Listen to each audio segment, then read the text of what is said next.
WHO मा सूचीकृत नभए पनि कोभिड-19 विरुद्धको खोप नेपालमा आउने। स्वास्थ्य सामग्री केही महँगो पर्यो तर भ्रष्टाचार प्रमाणित भए सजाय भोग्न तयार छु, मन्त्री ढकाल। र श्रीराम चिनी उद्योगले पहिलो चरणमा किसानको खातामा हाल्यो 16 करोड 40 लाख। नक्कली आइडी बनाएर 70 लाख बार्गेनिङ गर्ने प्रेमी। आन्दोलन रोक्न सरकारले गरेको आग्रह उखु किसानद्वारा अस्वीकार। फेरि बढ्न थाल्यो विद्युत चुहावट र 4780 नमुना परीक्षण गर्दा 720 जनामा संक्रमण पुष्टि। र एभरेस्ट ग्यासका मिति सकिएका 675 सिलिन्डर नष्ट। 6 करोड लगानी थपेर उद्योगको क्षमता दोब्बर बनाइदै। अकस्मात खुमलटार पुगेर ओलीले दिन खोजेका यी 3 राजनीतिक सन्देश। र किसानको जिन्दगी, नारीको इज्जत र फौजीको ज्यान बाहेक सबै महँगो छ देशमा। प्रचण्ड पौडेल भेटेको नालीबेली काङ्ग्रेससँग मिलेर ओली विरुद्ध अविश्वास प्रस्ताव। र 17 पुसमा रापरवाले उपत्यकामा प्रदर्शन गर्ने। शीतलहरले जनजीवन कष्टकर बन्दै। टिम अबुधाबीको नयाँ भूमिकाबाट उत्साहित छु, पारस खड्का। र काठमाडौँमा पुलबाट खस्यो सुमो। र प्रधानमन्त्री ओलीमाथि दबाव बढाउँदै प्रचण्ड माधव समूह। यस्तै नयाँ र ताजा खबर हेर्नको लागि मेरो च्यानललाई तपाईहरुले सब्स्क्राइब गर्न नबिर्सनु होला र सँगै रहेको बेल आइकनलाई पनि दबाउन नबिर्सनु होला, किनकि प्रत्येक टाइममा अपलोड गरेको भिडियोको जानकारी तपाईहरुलाई मिलोस्। दर्शकबिन सुरु गर्न चाहे अब आजका मुख्य खबरहरुबाट। जनकपुर धाम रैतहर स्थित श्रीराम उद्योगले किसानको खातामा पैसा पठाउन सुरु गरेको छ।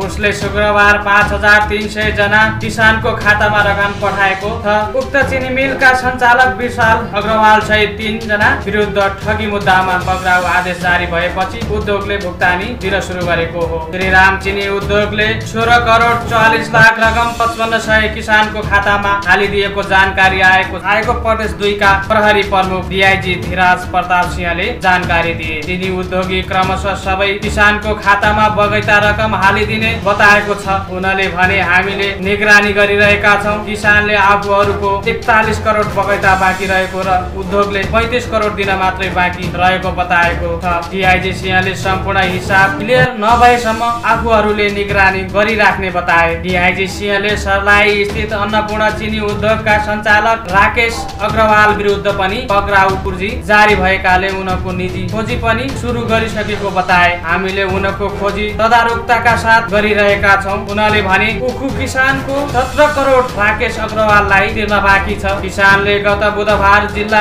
प्रशासन कार्यालय सर्लाहीमा जाहेरी दिएपछि अग्रवाल विरुद्ध पक्राउ पूर्जी आदेश जारी गरिएको छ। दर्शकबिन अब सुरु गर्न चाहे आजको कोरोना अपडेटबाट। पछिल्लो 24 घण्टामा थप 720 जना कोरोना भाइरस कोभिड-19 को संक्रमण पुष्टि भएको छ। देशभरका प्रयोगशालामा 4780 नमुना परीक्षण गर्दा उनीहरूमा संक्रमण पुष्टि भएको हो। यो सँगै कुल संक्रमितको संख्या 2,53,184 पुगेको छ। तिनीहरूमध्ये 2,42,567 संक्रमण मुक्त भएका छन् भने 1,777 जनाको मृत्यु भएको स्वास्थ्य तथा जनसङ्ख्या मन्त्रालयले जनाएको छ। हाल देशभर 8,880 सक्रिय संक्रमित छन्। दर्शकबिन अब लागौं अर्को समाचारतर्फ। सरकारले कोरोना भाइरस विरुद्धको खोप विश्व स्वास्थ्य संगठन WHO मा सूचीकृत नभए पनि यहाँका नागरिकलाई प्रयोगमा ल्याउन पाउने भएको छ। खोप सम्बन्धी 4वटा मापदण्ड मध्ये 2 पूरा भएपछि खोपको स्वीकृत WHO ले नदिए पनि सरकारले यहाँका नागरिकलाई कोभिड-19 विरुद्धको खोप लगाउनका लागि ल्याउन पाउने भएको हो। पहिलो कोभिड-19 विरुद्धको खोप WHO मा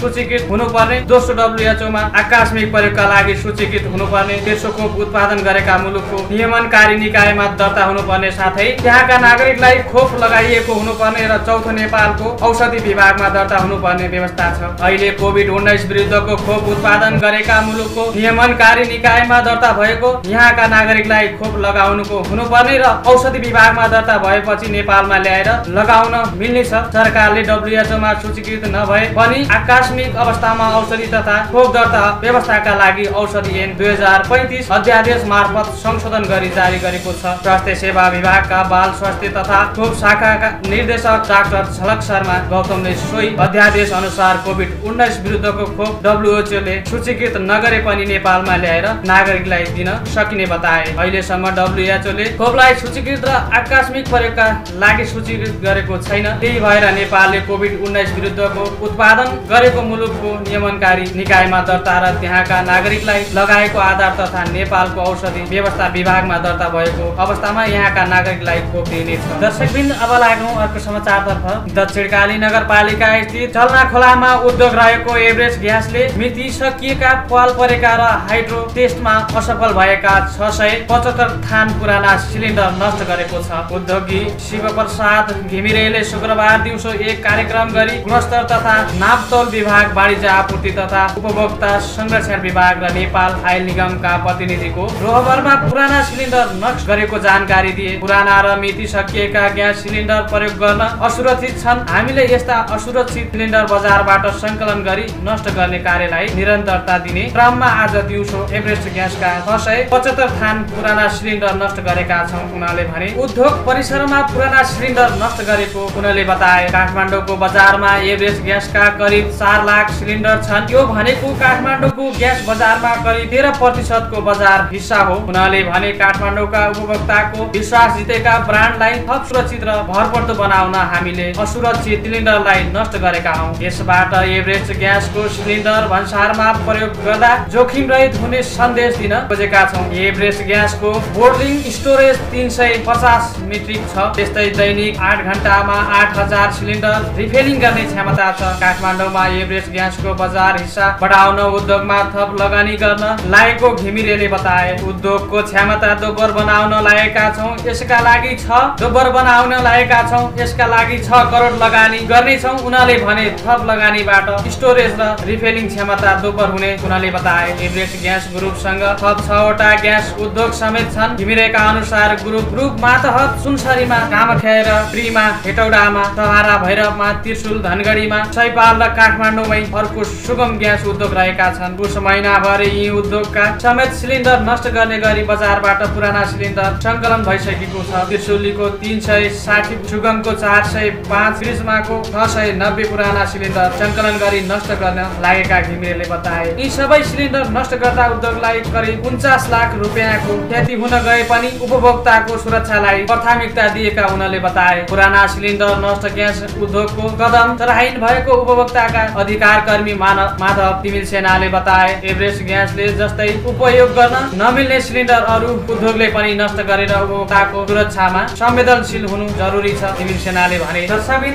अब लागौं अर्को समाचारतर्फ। काठमाडौँको माइती घरमा आन्दोलनरत उखु किसानको आन्दोलन आज 7औं दिनमा प्रवेश गरेको छ। काठमाडौँमा चिसो बढ्दै जाँदा किसानको आन्दोलन भने सशक्त बढ्दै गएको छ। शुक्रबार उद्योग, वाणिज्य तथा आपूर्ति मन्त्री लेखराज भट्ट, संघीय मामिला तथा सामान्य प्रशासन मन्त्री हृदय त्रिपाठी र प्रमुख प्रतिपक्षी दल कांग्रेसका वरिष्ठ नेता रामचन्द्र पौडेलले आन्दोलन स्थलमा गएका एकताबद्ध जनाए। किसानलाई सम्बोधन गर्दै मन्त्री भट्टले शनिबार बैंक खोल्न लगाएर भए पनि पैसा पठाउने र भोलि नै किसानको हातमा पैसा पर्ने प्रतिबद्धता व्यक्त गरे। मन्त्री भट्टका अनुसार आज किसानको हातमा पैसा पर्ने दिन हो, तर उनीहरू अघिल्लो दिवस जस्तै काँधमा हलो र हातमा उखु लिएर सडकमै आएका छन्। उनीहरूलाई साथ दिन आज MRR र ह्यान्डेड समूह पनि सडकमा आएको छ। दर्शकबिन अब लागौं अर्को समाचारतर्फ। प्रतिनिधि सभा सार्वजनिक लेखा समितिले कोभिड-19 महामारी नियन्त्रणका लागि गरिएको स्वास्थ्य सामग्री खरिद प्रक्रियामा अनियमितता भएको ठहर गर्दै छानबिनका लागि अख्तियार दुरुपयोग अनुसन्धान आयोगलाई आग्रह गर्ने निर्णय गरेको छ। समितिको आज बसेको बैठकले स्वास्थ्य तथा जनसङ्ख्या मन्त्री भानुभक्त ढकालसँग छलफल गरेपछि छानबिनका लागि आयोगलाई लेखी पठाउने निर्णय भएको हो। समितिका सचिव डाक्टर रोजनाथ पाण्डेले स्वास्थ्य सामग्री खरिद प्रक्रिया नियम संगत नभएको पाइएको र खरिद प्रक्रियामा संलग्न पदाधिकारी दोषी देखिने अवस्था आएकोले कानुनी कारबाहीका लागि आयोगलाई लेखी पठाउने निर्णय भएको जानकारी दिए। स्वास्थ्य सामग्री खरिद प्रकरणमा बजेटको स्रोत यकिन नगरी र लगत अनुमान तयार नगरी सिधै प्रस्ताव माग गरेर खरिद प्रक्रिया अघि बढाई सम्झौता गरिएपछि बजेट उपलब्ध गराउन मन्त्रालयमा लेखी पठाइएको प्रारम्भिक अध्ययनबाट देखिएको छ। यस्तै खरिदमा संलग्न विज्ञ स्वास्थ्य सल्लाहकारलाई खरिद प्रक्रियामा संलग्न गराउने आधार पेश गर्न नसकेको र खरिद ऐनमा व्यवस्था भएको मूल्याङ्कन नीतिको कुनै भूमिका नदेखिएको पाइएको समितिले जनाएको छ। विभागीय प्रमुखले आफू खरिद प्रक्रियामा नेतृत्व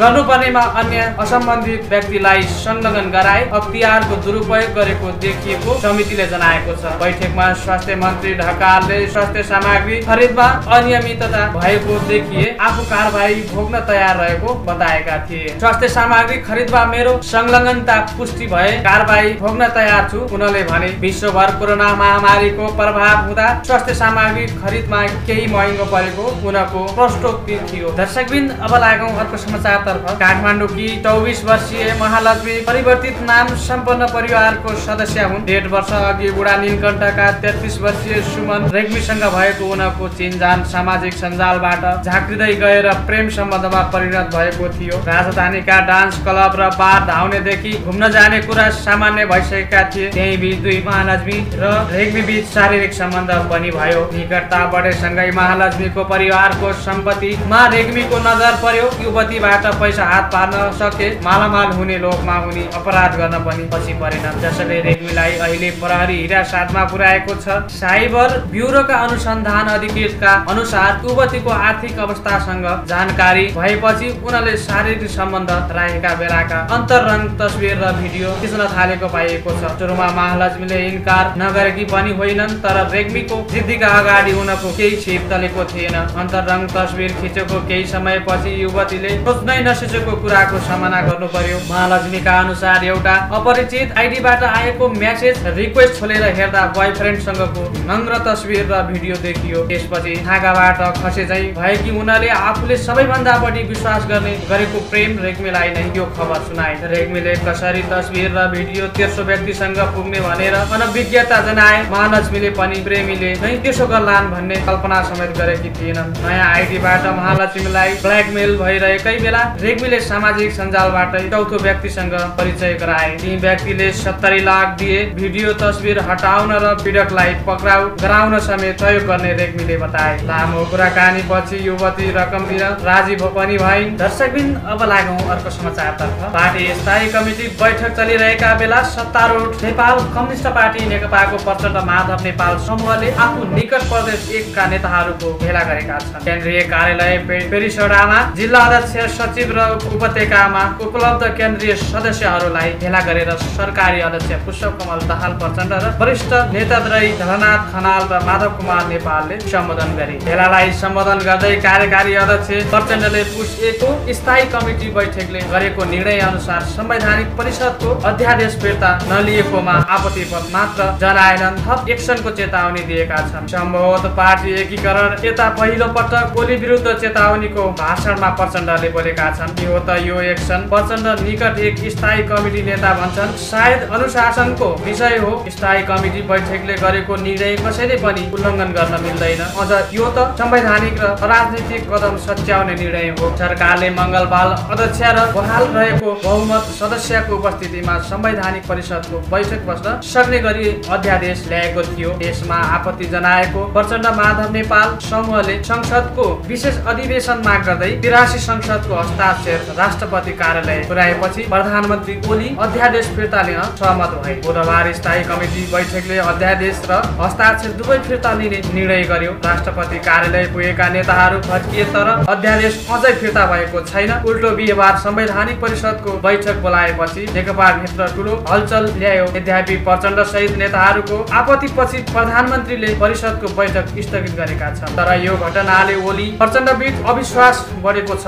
ओली पक्षले भने प्रचण्डको सचिवालयका नेताहरूसँग गठबन्धन गरेको, गुट भेला राखेको र पार्टीलाई विभाजनतर्फ धकेल्नेको तर्क गर्दै आएको छ। तर प्रचण्ड सहित सचिवालयका 5 नेताले भने भेला त छलफल पार्टी विभाजनलाई जोगाउँदै आइरहेको रूपान्तरणतर्फ लैजाने विभाजन नभएर ओलीलाई सच्याउन दबाव प्रयास भइरहेको दावी गरेका छन्। पेरिसडाको भेला पनि वरिष्ठ नेता खनालले आफूहरूको सङ्घर्ष कुनै पदका लागि नभएर पार्टीलाई विधि र पद्धतिमा लैजानु भएको तर्क गरे। कतिपयले पद पाउनुका असन्तुष्टि भन्ने टिप्पणी गरेका हुन्छन्, तर त्यस्तो होइन। नेकपा विधि र पद्धतिमा हिँडे हाम्रो जित हुनेछ खनालको भनाइ थियो। दर्शकबिन अब लागौं अर्को समाचारतर्फ। नेपाली राष्ट्रिय क्रिकेट टिमका अलराउन्डर पारस खड्काको T20 लिगमा टिम अबुधाबीको नयाँ भूमिकाबाट आफू उत्साहित भएको जनाएका छन्। टिम अबुधाबीले शुक्रबार अलराउन्ड पारसलाई नयाँ सिजनको लागि इमर्जिङ ट्यालेन्ट मेन्टरको भूमिका नियुक्त गरेको हो। नयाँ भूमिका पाएपछि पारसले शनिबार बिहान ट्विट गर्दै देशबाट आफू उत्साहित रहेको र नेपाली क्रिकेटलाई अन्तर्राष्ट्रिय स्तरमा विकास गर्न मद्दत गर्ने बताएका छन्। टिम अबुधाबीसँगको नयाँ भूमिकालाई लिएर उत्साहित छु। आशा छ क्रिकेटिङ टाइ अपबाट अन्तर्राष्ट्रिय ग्लोबल आपमा नेपाली क्रिकेट विकास गर्न सकिन्छ र टिम अबुधाबी मार्फत हाम्रो क्रिकेटका लागि अवसर प्राप्त गर्न सकिनेछ। अब आउने T20 लिगका लागि नेपाली टिमका पूर्व कप्तान समेत रहेका पारसले मेन्टरको भूमिका खेल्नेछन्। उनी टिमको कोचिङ साँपको रूपमा रहने अबुधाबीले जनाएको छ। गत सिजन पारसले टिम अबुधाबीका लागि खेलेका थिए। पारसले पहिलो पटक टिम अबुधाबी मार्फत नै विदेशी लिगमा सहभागिता जनाएका हुन्। चौथो संस्करणले टी20 लिग युएईमा आगामी वर्ष जनवरी 26 देखि फेब्रुअरी 6 सम्म हुनेछ। अबुधाबीले अहिलेसम्म रोहन मुस्ताफा, लुक राइट, अविष्कार फर्नाल्डो र फाइनलेन विल्स जुनियरलाई टिममा रिटर्न गरेको छ। यस्तै क्रिस मेरिसनलाई सिधै अनुसन्धान गरेको छ। दर्शकबिन अब लागौं अर्को समाचारतर्फ। गत 4 वर्षदेखि घट्दै आएको विद्युत चुहावट चालु आर्थिक वर्षमा बढ्न थालेको देखिएको छ। चालु आवकको तथ्याङ्क अनुसार गत असोजमा प्राधिकरणको प्रणालीबाट वितरक लाइनतर्फ 14.29% विद्युत चुहावट भयो। यो गत वर्षको असोजभन्दा 2.31% बढी हो। गत वर्षको असोजमा वितरक लाइनतर्फको चुहावट 13.98% थियो। प्राधिकरणले ग्राहकलाई वितरक गरेको तर बिलिङ प्रणालीमा नसमेटिएको विद्युतको मात्रालाई चुहावटमा गणना हुन्छ। यसमा केही प्रतिशत हिस्सा प्राविधिक चुहावट हुन्छ। प्राविधिक कारण हुने चुहावट घटाउन पूर्वाधारमा ठूलो लगानी गर्नुपर्ने भए पनि वितरक लाइनमा मुख्यतः गैर प्राविधिक मुख्य गरी बिजुली चोरी चुहावट घटाउन वितरक क्षेत्रमा नियमित अनुगमन र निगरानी गर्नुपर्छ। तर यस वर्ष वितरक केन्द्र अन्तर्गत सबैजसो क्षेत्रमा चुहावट बढेको देखिन्छ।